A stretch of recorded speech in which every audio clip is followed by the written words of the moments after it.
Le mythe d'Ozoru, le garçon qui refusa la défaite.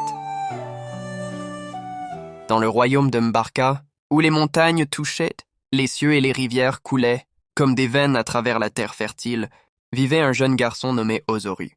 Il était beau mais frêle, né dans un village humble où la survie était un combat quotidien. Dès son enfance, Ozoru faisait face aux moqueries des autres enfants, son corps fragile étant incapable de résister aux épreuves de la vie dure du village.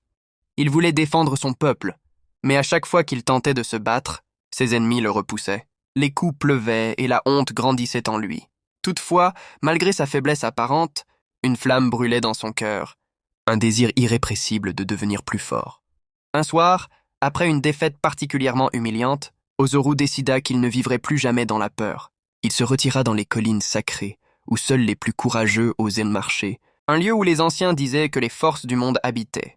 Là, dans une grotte gardée par des anciens esprits, Ozoru trouva un ancien parchemin contenant les secrets d'une puissance oubliée.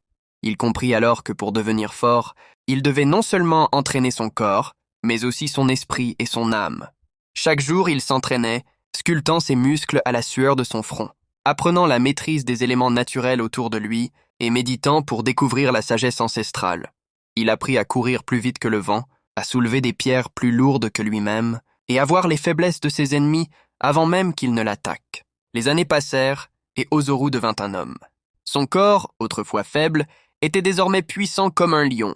Son esprit, autrefois fragile, était devenu aiguisé comme une lame.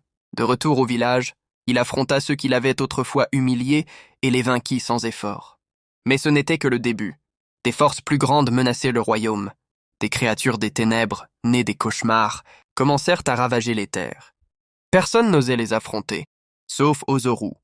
Armé de son intelligence et de ses capacités physiques et magiques, il se dressa contre ces monstres. Il combattit des titans et des démons, déjouant leurs ruses et les battant en force. Son nom devint légende. On disait que là où Ozoru marchait, la terre elle-même tremblait, et que son regard pouvait percer l'âme de ses ennemis. Les enfants des générations futures chantaient ses exploits, et il devint le héros des récits de Mbarka. Leçon d'Ozoru. Il apprit aux siens que la vraie force vient de l'équilibre entre le corps, l'esprit et le cœur. Celui qui s'éduque, qui apprend à se maîtriser et qui n'abandonne jamais, même face aux obstacles les plus insurmontables, deviendra invincible. Ainsi naquit le mythe d'Ozoru, le garçon qui refusa la défaite et devint une légende.